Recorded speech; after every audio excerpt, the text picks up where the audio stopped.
This video is brought to you by Storyblocks. More on them later.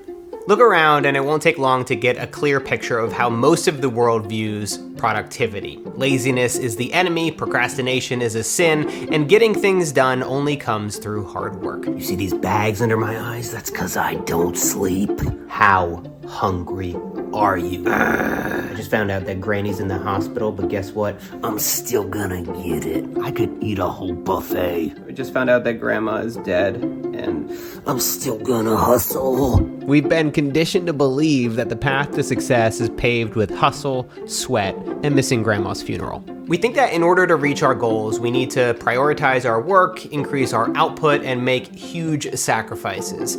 And that's partly true. Hustle culture isn't a new idea. Some of the earliest immigrants that moved to America were Puritans, and their belief that hard work would deliver them from salvation is etched into the fabric of this society. Immigrants know better than anyone that in order to provide for yourself and for your family, you need to become self-reliant. Whether you're starting your own business or report to a boss, increasing your productivity increases the chances that you can pay the bills. If you want to achieve the American dream or the equivalent in your country, you need to put your head down, work really hard, and often really long hours. While it's not a bulletproof strategy, that kind of mindset leads to success much more often than the opposite. But that's only half the story, because if we take this recipe as gospel, another problem begins to emerge. We start to equate hard with better, and easy with lazy. But what if overworking is the reason that you're not getting anywhere? What if there was another way to reach your goals? And what if you've been thinking about productivity all wrong? That's exactly what Greg McKeown argues in his book, Effortless. I caught up with Greg to talk about how we can flip our hustle mindset, pursue meaningful goals, and how we might be able to make our work and life just a little bit more effortless. I think one of my favorite things about your work is that you're really good at questioning assumptions. In your new book, Effortless, you argue that we often make life much harder than it needs to be. Why do you think that is? Well, first of all, everyone's faced with a 10x dilemma right now. Otherwise, insecure overachievers all want to get 10x results, but none of them can work 10x harder. And that's the 10x dilemma. If they try to work 10x harder, then they just burn out and they still haven't got the results that they really wanted to achieve. The mindset that we have to get rid of is a sort of Puritan idea, which not only taught that hard work is a virtue, which I absolutely think it is, but that also ease is something to be distrusted, that it's inherently something that we shouldn't be doing. And even our language shows that. We say easy money, an easy day's work, and all sorts of language that demonstrates that we shouldn't even consider it. And that's been baked into our hustle culture, that the only way to get through to the next level is through backbreaking, exhausting, endless hours. And that's just not what the data shows. So we need a new mindset because the old mindset is just not true. When you've been conditioned to grit your teeth with every new challenge, it's easy to lose sight of the fact that you have a choice in how you respond. Greg first started thinking about a different mindset when his family was faced with something completely outside of their control.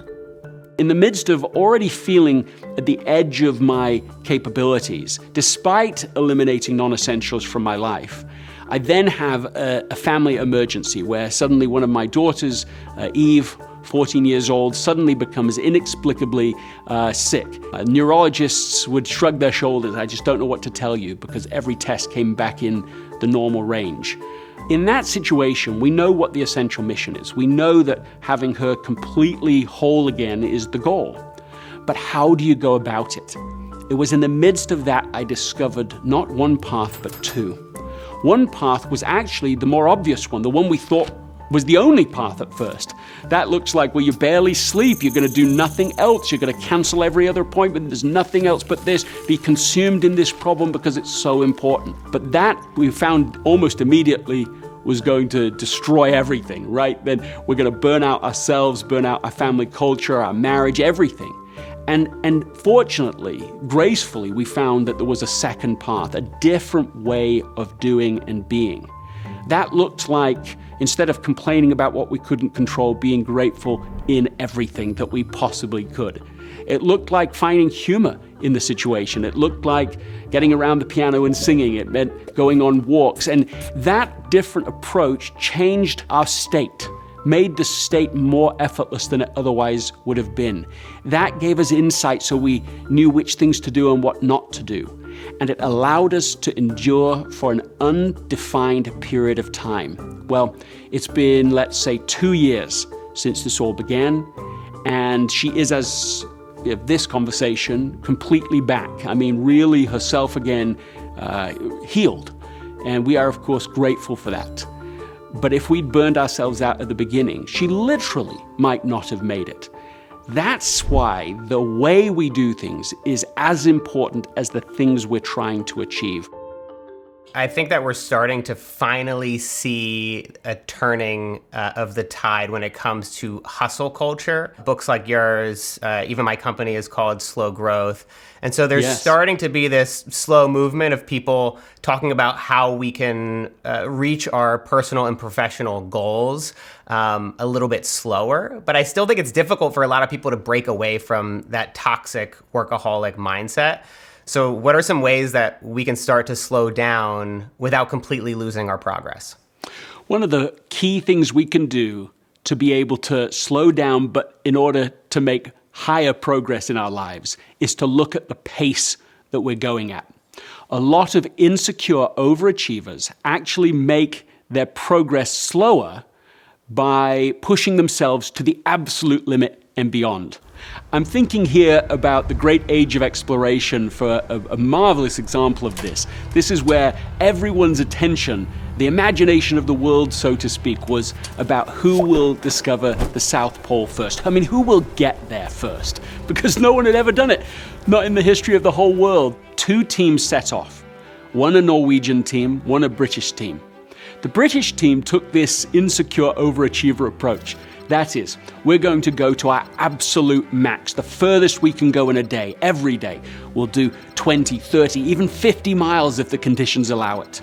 Now, they thought that's the way to go fastest, but actually, what they got from that was a boom and bust cycle of execution. On the good weather days, they maxed out, but that meant they were exhausted on the bad weather days and made no progress at all, and felt the psychological burden of not making even an inch of progress forward. In fact, they bemoaned on those days, wrote in their journals, "We have the worst weather of any team that's ever tried to do this." Meanwhile, the Norwegian team, the expedition leader said, "Here's the rule. On the good weather days, we're going 15 miles, no more, no less." And that meant on the bad weather days, they also went 15 miles, no more, no less.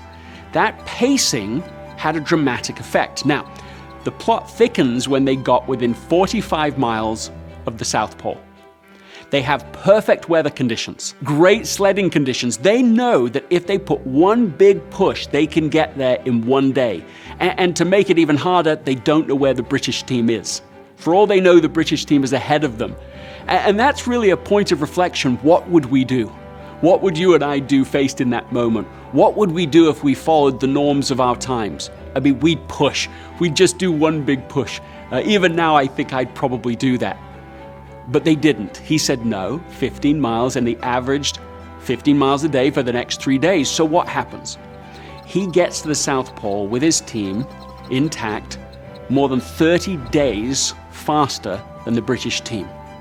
But not only did they make it there first, they also had enough energy and health to be able to make the massive journey back to Norway intact, alive, which is non-trivial because the British team died on the way home. So, when you read the biography, which is brilliant about this story, the biographer chose an unbelievable description of the progress made by the Norwegian team. He said, they progressed every day without particular effort. And I find that even now breathtaking. What a thing to write. What a thing to say. How outrageous. It's the most physically arduous, literally impossible up to that point thing. But they achieved it without particular effort. That's the spirit of what we can do differently. And a simple rule to live by for the rest of us is this. Don't do more today than you can completely recover from by tomorrow. I'll get back to my interview with Greg in just a minute and how you can achieve effortless productivity, but first, a quick word from my sponsor, Storyblocks. So I've made Netflix documentaries, social content, and everything in between. And regardless of the platform, my bar for quality is insanely high. And from the moment I signed up for Storyblocks' unlimited all-access subscription plan, I was blown away by their catalog of over 1 million royalty-free assets. This is not the stock footage that you're used to. It's high quality, includes real people, like forget about those corny actors, and has everything you need to tie up your videos effortlessly. Plus, it's not just video clips. You can also pull thousands of sound effects and music to add that extra oomph to your videos. Sorry, I got a little carried away there. Their affordable subscription plan means that I can download as many clips as I need each month. If you want to get started for yourself, visit storyblocks.com/MattDiavella to sign up for an unlimited plan today. That's storyblocks.com/MattDiavella. I've left a link in the description below this video. How do we take these principles, right, that we can learn from this story and apply them to our modern work life with always on notifications? We've got Slack, we've got Gmail in our pocket. How do we take this slow approach when it seems that everything in the world and everybody in the world is trying to tell us to do more all the time and always be on? I think the key is not only to have a minimum boundary, right, like a lower bound of focused energy on a particular project, but always to have an upper bound. So when I decide, okay, I'm going to write a journal every day, minimum bound 1 sentence a day. Make it very low and doable. But my upper bound was 5 sentences a day. And by having the upper bound, it left enough in the tank to do day 2 and 3 and 4 and 5. And this, of course, is now more than 10 years ago. I don't think I've missed a day in 10 years. That's not some extraordinary accomplishment. It's just the power of having an upper and lower bound. But the same can be done for just our schedules. We say, have a time you start work, have the routine the same every day, but also a done for the day time. My time through the last couple of years has been 5 p.m. So I call out to my family like a town crier when it gets to 5 p.m. as my accountability moment. Either it's 5 o'clock, or of course, sometimes it's 5:03 or whatever, but it gives you an excuse to be done. Otherwise, in our Zoom, eat, sleep, repeat life, when we're looking at our Fitbit at the end of the day and it says literally 300 steps, there's just no natural bound. There's no natural end. So an end of the day time gives us that space to then recuperate and relax and rest before the day gets going again the next day. Another specific way to apply what we're talking about here is to have a done for the day list. So instead of having a to-do list that gets longer by the end of the day than it was at the beginning, you have a simple list and you think through, what do I need to do today to feel satisfied by the end of the day? And when you complete the list, you're done. No more sneaky work. You actually take the time to recuperate, to rest, and it's like a slingshot. You're able to get into the next day with the energy to be able to do the most important work and to do it sustainably. It seems really counterintuitive for a lot of people, this idea that rest is productive and rest is a vital part of success. Why do you think that is? Why do you think people inherently think that rest is actually going to hold us back or slow us down, when in fact, in the long run, sure, maybe in a day or a week or so, it may actually slow you down, but in the long run, it's going to get you to the South Pole? We've been conned by an industrial age mindset of human productivity. As the Industrial Revolution came into existence, it increased productivity 50 times. And that's real, and it transformed totally the productivity of the world and the quality of life of the world. And that's, well documented and almost miraculous to compare what life was before, not the romanticized version of it, but just how desperately hard life was before that. So there's this great transformation, and the risk, as with every transformation, is you throw the baby out with the bathwater.